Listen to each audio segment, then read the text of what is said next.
తాకట్లో ఉన్న మీ బంగారాన్ని విడిపించి ఆ రోజు ఆన్లైన్ రేటుకి కొంటాం. Sharma gold company.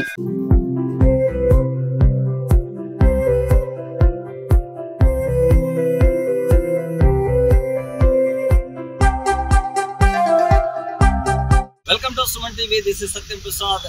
చిత్తూరు నగరాన్ని జిల్లా కలెక్టర్ సుమిత్ కుమార్ ఆదేశాల మేరకు పచ్చదనం పరిశుభ్రతను పెంపొందించే భాగంగా సుందరీకరణ దిశగా జిల్లా అధికారులందరూ కూడా సమన్వయంతో అడుగులు వేస్తున్నారు.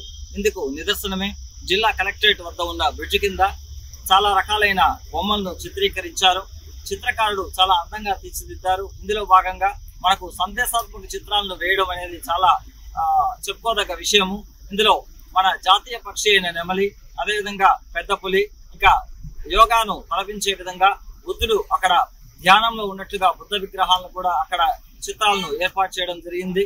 ఇంకా కట్టమంచి రూట్ లో వెళ్తూ ఉంటే అక్కడ బ్రిడ్జ్ కింద చూస్తూ యోగాంధ్ర ప్రదేశ్ కల్పించే విధంగా వివిధ యోగాసనాలు చేస్తున్న దృశ్యాలను కూడా మనం చూస్తూ ఉన్నాము.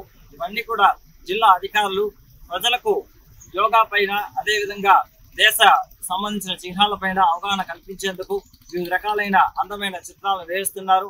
ఇక అటవీ శాఖ అధికారుల విషయానికి వస్తే చిత్తూరు నుండి పెనుమూరుకు వెళ్లే రూటు, అక్కడ ఇంజనీరింగ్ కాలేజీ పక్కన చూస్తే చిత్తూరు నీవా నగర వనాన్ని కూడా ఏర్పాటు చేయడం జరిగింది. 500 ఎకరాల్లో ఈ నగర వనాన్ని ఏర్పాటు చేశారు. సుందరీకరణ దిశగా పలు చర్యలను చేపట్టారు.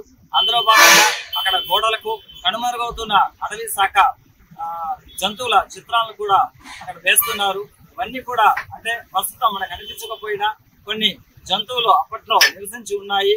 వాటి యొక్క చిత్రాలను కూడా గోడల పైన వేసి ప్రజలకు అవగాహన కల్పిస్తున్నారు. అదేవిధంగా కలెక్టరేట్ వద్ద చూస్తే వెదురారణ్యం అనే ఒక పార్కును కూడా ఏర్పాటు చేశారు.